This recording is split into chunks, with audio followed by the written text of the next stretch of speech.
नमस्कार दोस्तों। Astro clinic पे आज हम लोग बात करेंगे कुंभ लगन कुंभ राशि के लिए कैसा जाएगा जुलाई, अगस्त और सितंबर का महीना। दोस्तों, आपके रूलिंग प्लेनेट बन जाते हैं शनिदेव, जो सेकंड हाउस में गोचर कर रहे हैं।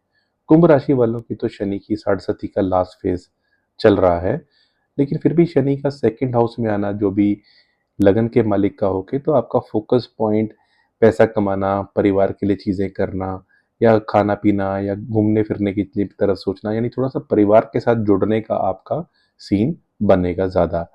अब शनिदेव 27 जुलाई को हो जाएंगे वक्री, यानी पिछले घर का रिजल्ट देंगे और पिछला घर उनके खुद का है। तो यानी आपको इस पीरियड में शनिदेव दोबारा से अपने बारे में सोचना, अपनी चीज़ें कैसे बेटर हों, मेरे लिए क्या सही है, मेरे लिए क्या गलत है, ऐसा करते हुए आप दिखाई दे सकते हैं। यानी काफ़ी आपका फोकस पॉइंट ये होगा कि मेरे लिए चीज़ें सही हैं, गलत है, क्या है या क्या नहीं है। दोस्तों, शनिदेव क्योंकि कुंडली के ही मालिक हैं, जहाँ भी जाएंगे तो अच्छा ही करेंगे, तो इसलिए इनका वक्री काल भी आपको संचित धन को दोबारा कैसे मैं रीएनालाइज करूं, या मैं अपने पैसे या पोर्टफोलियो को, जैसे कई बार होता है आपने इन्वेस्टमेंट कहाँ की हुई है, तो कैसे आप उसको चीज़ों को बेटर करें, उसके ऊपर भी आप प्लानिंग करते हुए दिखाई देंगे। परिवार के ऊपर भी आपका फोकस होगा कि पहले मैं गया था, मैं घर के क्या काम करके आया, अभी मैं क्या कर सकता हूँ। ऐसी चीज़ें शनिदेव आपको सोचवाएंगे। अब शनिदेव के बाद आगे बढ़ेंगे, बात करते हैं आपके नेक्स्ट इंपॉर्टेंट प्लैनेट की, जो बन जाते हैं बुधदेव। बुधदेव आपके फिफ्थ हाउस के और एट्थ हाउस के लॉर्ड हैं और चल रहे हैं आपके सिक्स हाउस में, और ये हो गए हैं वक्री, और वक्री अवस्था में ये रहेंगे 24 जुलाई को, और 7 जुलाई को ये जेमिनी साइन यानी वापस अपने घर पे आएंगे। तो संतान के प्रति आपका इस बार फोकस पॉइंट होगा, हो सकता है आप उनकी पिछली रिपोर्ट्स वगैरह देखना शुरू कर दें, या अगर आपका संतान नहीं है तो संतान प्राप्ति के बारे में हो सकता है आप उसकी प्लानिंग कर रहे हैं। कई लोग जैसे आईवीएफ सोचते हैं या सरोगेसी सोचते हैं, तो आप संतान की चीज़ें कुछ रीइवैल्यूएट करते हुए दिखाई देंगे। जो लोग स्टूडेंट्स हैं, उनका भी फोकस पॉइंट पढ़ाई दोबारा करना या चीज़ों को रिवाइज करना, पहले क्या रह गया था उसके लिए चीज़ें देखना, या एजुकेशन के लिए कहीं आप अप्लाई कर रहे थे, आपने कोई एग्ज़ाम दिया, जैसे अभी इंडिया में नीट का एग्ज़ाम हुआ है जो मेडिकल का होता है, तो दोबारा से कॉलेज की रैंकिंग, कॉलेज की चीज़ें देखना एडमिशन के लिए, ऐसी चीज़ें करते हुए आप दिखाई देंगे। इन्वेस्टमेंट जो आप स्टॉक मार्केट में करते हैं, वहाँ भी आप अपने आप को दोबारा एनालाइज करते हुए दिखाई देंगे। बुधदेव इसके बाद हो जाएंगे मार्गी 24 जुलाई को, और 5 अगस्त को दोबारा से आएंगे ये कर्क राशि में। अब यहाँ पे ये विपरीत राजयोग में होंगे, तो विपरीत परिस्थितियों में आपको फायदा तो होगा, और इवन एग्जाम कंपटीशन में फायदा होगा। अगर आपके ऑलरेडी संतान है तो पहली संतान की थोड़ी हेल्थ का ध्यान बना के रखिएगा।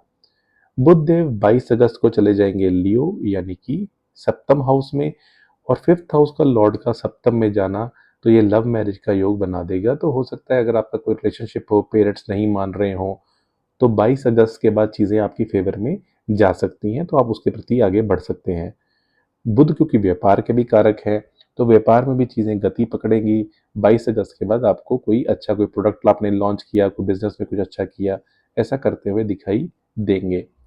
7 सितंबर को बुध जाएंगे वर्गो अपने ही साइन में, तो आपको कोई वसीयत से लाभ होना, या कोई इंश्योरेंस का पैसा मिलना, एलआईसी का पैसा मिलना, यानी जो पैसा आपने नहीं कमाया वो आपको 7 सितंबर के बाद ऐसी चीज़ों के मिलने के योग बन जाते हैं। कुछ ऐसे लोग होंगे जो अभी फिलहाल शायद अबव 70 हों, अबव 60 हों, अबव 80 हों, तो वो लोग अपनी वसीयत भी लिखने के लिए प्लानिंग इस पीरियड में कर सकते हैं। 26 सितंबर को बुध चले जाएंगे लिब्रा, यानी आपके 9th हाउस में, और त्रिकोण का मालिक दूसरे त्रिकोण में आ गया, तो ये राजयोग बन गया, पैसे के लिए अच्छा हो गया, लॉन्ग डिस्टेंस ट्रैवल के लिए अच्छा हो गया। जो लोग पढ़ाई करके, कॉलेज की पढ़ाई करके अब एग्जेक्टिव एमबीए या हायर क्वालिफिकेशन की तरफ जाना चाह रहे थे, उनके लिए ये बहुत अच्छा पीरियड बन जाता है 26 सितंबर के बाद का। आपकी यात्राएं होंगी, पिता पक्ष की उन्नति होगी, कहीं ना कहीं आपको अच्छे बॉसेस का साथ मिलेगा, तो ये सारी चीज़ें होती हुई दिखाई देंगी। अब बात करते हैं शुक्रदेव की। देखिए, शुक्रदेव आपके मालिक बन जाते हैं सेवन्थ हाउस के, सॉरी 7 नंबर राशि के, और आपके फोर्थ हाउस यानी कि वृषभ राशि के, सुख भाव के और भाग्य भाव के, और चल रहे हैं आपके छठे घर में। देखिए, शुक्रदेव 4 जुलाई को ही सिंह राशि में आ चुके हैं, तो इनका भाग्य भाव के मालिक का सप्तम में आना, तो भाग्य से चीज़ें आपकी मैरिड लाइफ में बेटर होना, जो अनमैरिड हैं तो भाग्य की तरफ से किसी का ऐसा रिश्ता आ जाना, या जो लोग ऑलरेडी मैरिड हैं तो उसमें कोई मैरिड लाइफ में कोई प्रॉब्लम चल रही थी तो उसमें थोड़ी मधुरता आना, ये चीज़ें होंगी।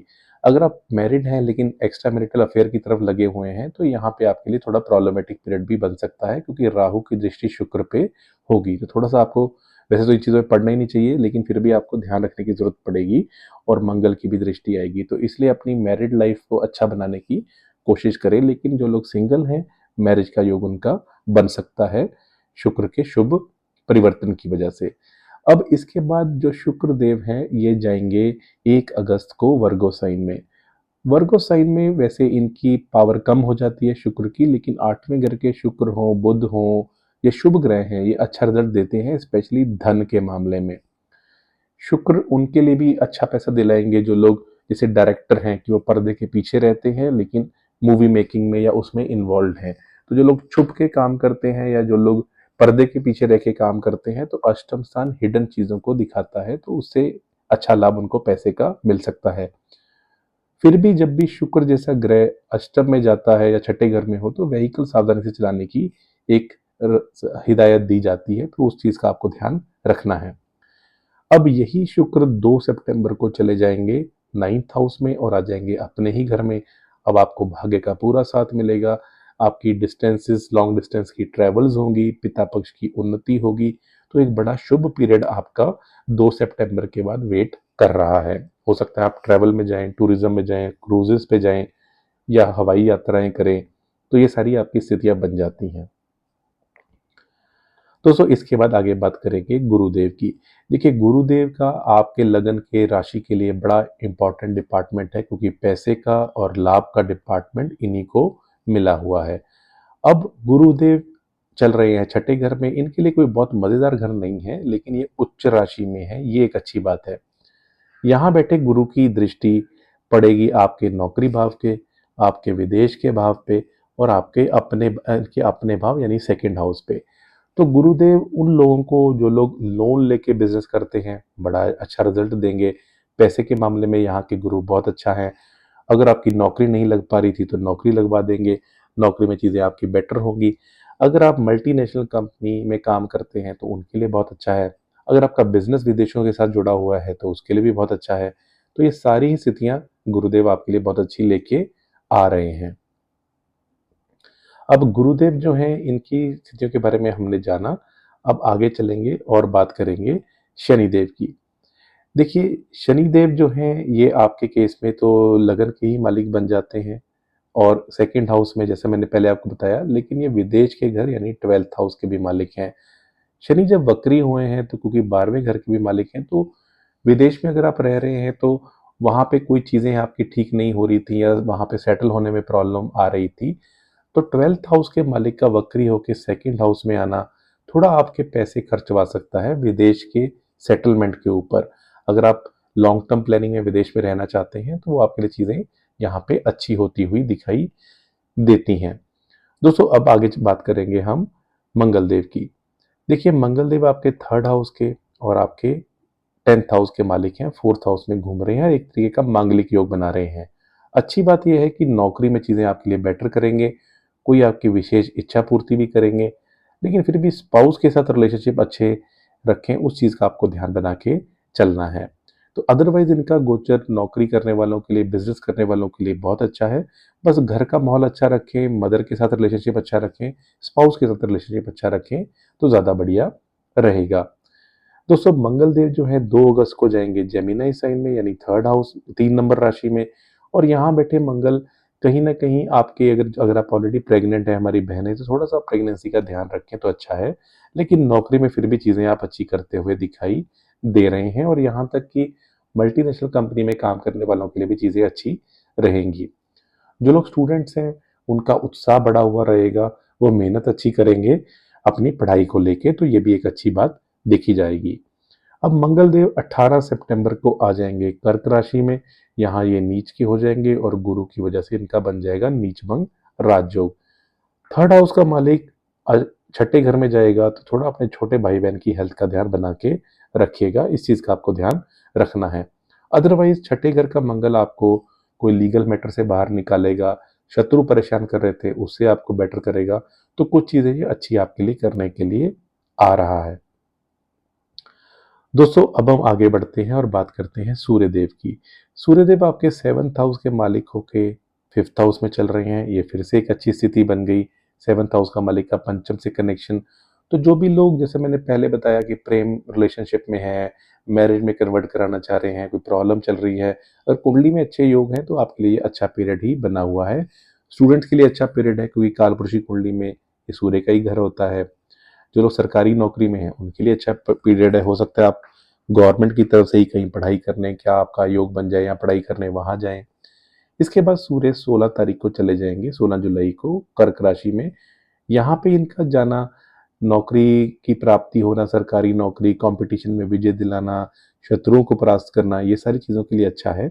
बस सप्तम स्थान का मालिक अपने से 12वें चला गया है, तो स्पाउस की हेल्थ का ध्यान बना के रखें। उनकी हेल्थ पे कुछ पैसा खर्च हो सकता है या उनके साथ आपकी फिजिकल, मेंटल, इमोशनल दूरी हो सकती है। तो इस चीज का आपको ध्यान बना के रखना है।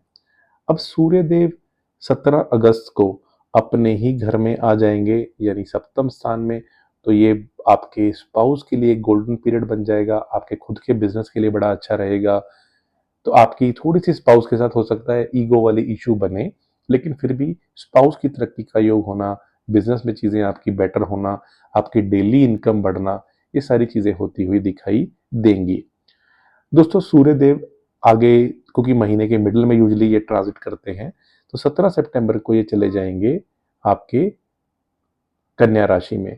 अब यहाँ पे भी सूर्य का जाना, वैसे सूर्य को अष्टम का दोष तो नहीं होता, लेकिन फिर भी स्पाउस की हेल्थ का ध्यान दोबारा आपको बना के रखना है, क्योंकि सप्तम का मालिक अष्टम में चला गया। हो सकता है इस पीरियड में वो अपने इन लॉज के पास जाएं कुछ पीरियड रहने के लिए, या उनकी हेल्थ पे कुछ पैसे खर्च हो, क्योंकि यहाँ बैठे सूर्य पे वक्री शनि की भी दृष्टि होगी। तो थोड़ा सा आप इस चीज का ध्यान बना के रखेंगे तो ज्यादा अच्छा रहेगा। दोस्तों हमने सूर्य की बात कर ली, मंगल की कर ली, गुरु की कर ली, बुध और शुक्र की कर ली, शनि की कर ली। अब बच गए हैं राहु और केतु। देखिए राहु जो है पहले घर में आके बैठे हैं और केतु जो है सप्तम स्थान में। पहले घर का राहु इंसान को बहुत इल्यूजन में डालता है। इंसान बहुत सोचता है मैं ये कर दूंगा, पहले मैं मुर्गियां खरीदूंगा, फिर उनके इतने अंडे हो जाएंगे, फिर इतनी ऑमलेट बेचूंगा, फिर इतनी मुर्गियां हो जाएंगी। तो राहु ख्याली पुलाव बनाने का एक्सपर्ट है। जब किसी की महादशा या अंतरदशा की भी राहु की आती है तो इंसान बहुत डे ड्रीमिंग करता है। तो आप थोड़ा प्रैक्टिकल रहें, ग्राउंडेड रहें, और ऐसा सोचिए कि मेरे लिए चीज़ें अच्छी हैं लेकिन मैं कुछ और लोगों के लिए भी करूं, क्योंकि यहाँ का राहु थोड़ा अपने आप में ज़्यादा सोचना, या जिसे हम स्वार्थी कहते हैं, वैसा बना सकता है। कई कभी कभार अगर आपकी कुंडली में भी राहु पीड़ित हो और कहीं शनि का या कुछ ऐसे योग बन रहे हो, तो यहाँ का जो राहु बैठता है तो वो कभी कभार इंसान को चीटर बनाने की भी टेंडेंसी, यानी माया फैला के ठगी करने की भी टेंडेंसी बना देता है। ऐसा इंसान बोलता है पहले मुझे पैसा चाहिए, बाद में मेरे से प्यार ले लो। तो राहु पहले घर का अच्छा रिजल्ट भी दे सकता है, लेकिन फिर भी आप थोड़ा सा इसकी माया से बचने का कोशिश करें, यानी ग्राउंडेड रहें, प्रैक्टिकल रहें, अच्छे एडवाइजर की सलाह लें तो ज़्यादा बढ़िया है। और जो नींद है वो भी आप कोशिश करें, क्योंकि राहु की जो वेव्स हैं वो रात के 10:30 से लेके 4:30 तक बहुत एक्टिव होती हैं। तो आप कोशिश करें कि इस पीरियड में, यानी एएम पीएम टू एएम 10:30 से 4:30, इस पीरियड में आप अच्छी नींद लें। फुल बहुत लेट तक जगना, देर नाइट तक टिकटॉक या इंस्टाग्राम ये सब देखना, उसको अवॉइड करें। केतु सप्तम का जो होता है वो इंसान को अपने स्पाउस के साथ इनसेटिस्फेक्शन क्रिएट करता है, डिटैचमेंट क्रिएट करता है, मधुरता मैरिड लाइफ में कम लेके आता है। तो इस चीज़ का आपको ध्यान रखना है कि राहु केतु की नेगेटिविटी से आप बचें। थोड़े बहुत इनके उपाय करना, जैसे डॉग्स को फीड कराना, मछलियों को कुछ खाने को दे देना, या किसी मंदिर में जाके कुछ सेवा की, मंदिर में कुछ झंडा डोनेट कर दिया। थोड़ा बहुत राहु केतु, स्पेशली अगर आपकी महादशा अंतरदशा इनकी चल रही है, तो ये उपाय करेंगे तो इसकी नेगेटिविटी से बचेंगे। दोस्तों अब एक चीज और, वो ये कि अगस्त 1 को राहु चले जाएंगे धनिष्ठा, यानी मंगल के नक्षत्र में। मंगल आपके 3rd और 10th हाउस में है। तो 1 अगस्त के बाद राहु आपको बहुत जबरदस्त पैसा दिला सकते हैं, आपके तुरने फिरने, चलने फिरने, ट्रेवल्स के बेसिस पे, या आपके नौकरी के बेसिस पे। तो उस चीज का आप फायदा उठा सकते हैं। और जिनकी भी कुंभ राशि है उनके लिए शनि की साढ़े चल रही है, तो उसके थोड़े बहुत उपाय करना, जैसे सैटरडेज को गरीबों को कुछ खाने को दे देना, सरसों का तेल डोनेट कर देना, या घर के बाहर सरसों के तेल के 2 ड्रॉप्स दोनों तरफ डाल दें, सरसों के तेल का दीपक जला दे, या शनि मंदिर में जाएं मंडे सैटरडे। कोई भी ऐसे उपाय करेंगे तो वो आपके लिए अच्छा रिजल्ट लेके आएंगे। अब आ जाते हैं ओवरऑल उपायों पे। देखिए, आप एक तो शनिदेव के लिए ओम नमः शिवाय शिव जी का पंचाक्षरी स्तोत्र करें, आपके लिए बहुत अच्छा रहेगा। गणेश चालीसा, गणेश आरती, गणेश अथर्व शीर्षम स्पेशली वेडनेसडेज को करें। शुक्र देव के लिए सिद्ध कुंजी का स्तोत्र, देवी महालक्ष्मी अष्टकाम, और इसके अलावा देवी के मंदिर जाना फ्राइडे को, कुल देवी की पूजा करना, माता या माता तुल्य स्त्रियों का सम्मान करना आपके लिए बहुत अच्छा रिजल्ट लेके आएगा। दोस्तों, ये रहा कुंभ लगन राशि के लिए कैसा जाएगा जुलाई, अगस्त और सितंबर का महीना। अगर आपको वीडियो अच्छा लगा तो इसको लाइक कर दीजिए। आपके लाइक से यूट्यूब के इनसाइट्स के थ्रू ये वीडियो और लोगों तक पहुंचेगा। अगर आप मेरे चैनल पे पहली बार आए हैं, चैनल सब्सक्राइब कर लीजिए, और मेरे चैनल पे एस्ट्रोलॉजी सीखने के भी वीडियोस हैं। आप लेसन नंबर 1 से स्टार्ट करके एक एक करके सब वीडियोस देख सकते हैं। चलिए, आज के लिए इतना ही। आपका बहुत बहुत आभार।